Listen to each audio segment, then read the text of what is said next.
নির্ধারিত সময়ের মধ্যে কোরবানির শতভাগ বর্জ্য অপসারণ করতে পারেনি ঢাকার ২ সিটি কর্পোরেশন, যেমনটি আপনাদেরকে দর্শক জানাচ্ছিলাম। এবং এই সংক্রান্ত আমাদের সহকর্মী মাহবুবুর রহমান তিনিও জানাচ্ছিলেন যে ঢাকা উত্তর সিটি কর্পোরেশনের বর্জ্য অপসারণের খবরাখবর আমরা দেখি যে প্রতি বছরই দক্ষিণ সিটি কর্পোরেশন সেদিক থেকে কিছুটা পিছিয়ে থাকে। ২ সিটি কর্পোরেশনেরই বর্জ্য অপসারণের খবরাখবর আপনাদেরকে জানাতে চাই, একটি রিপোর্ট দেখে আসছি। স্টে সেফের ডাবল লেয়ার প্রোটেকশনই পিরিয়ডের হেভি ফ্লোর দিনগুলোতে আমাকে রাখে নিরাপদে। Stay safe.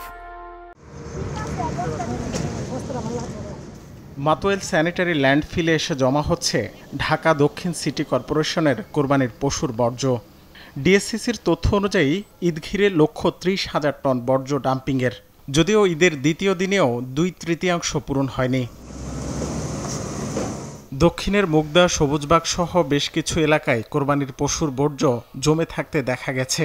কোনো কোনো এলাকায় নতুন করে জমা হচ্ছে দ্বিতীয় দিনের বর্জ্য, ফলে স্থানীয়রা পড়েছেন দুর্ভোগে।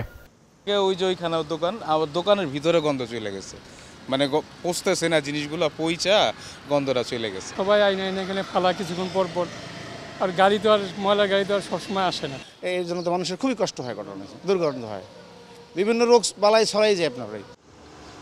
লক্ষ্য পূরণ না হলেও বর্তমান কর্তৃপক্ষের সদিচ্ছায় গতি এসেছে বর্জ্য অপসারণ কার্যক্রমে।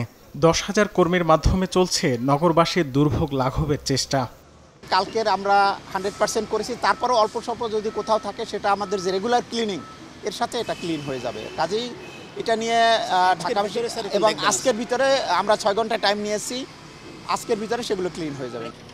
অন্যদিকে উত্তর সিটিতেও বেশ কিছু স্থানে কোরবানির পশুর বর্জ্য ছড়িয়ে ছিটিয়ে আছে, যা অপসারণের চেষ্টা চালাচ্ছেন পরিচ্ছন্নতা কর্মীরা। তবে বেশিরভাগ এলাকায় বর্জ্য অপসারণ হওয়ায় কিছুটা স্বস্তিতে স্থানীয়রা। রাস্তাঘাটে হাঁটাচলা করতে যাই কোনো যে বজ্রের গন্ধ, এগুলি আমরা আর পাই নাই। পলি ব্যাগ দিয়ে গেছে এবং মোটামুটি গতকালকে যত পশু কোরবানি হয়েছে মোটামুটি সিটি কর্পোরেশনের লোকজন এসে মোটামুটি বর্জ্য পরিষ্কার করে দিয়ে গেছে। এবার ডিএনসিসির লক্ষ্য প্রায় 20,000 টন কোরবানির পশুর বর্জ্য অপসারণ।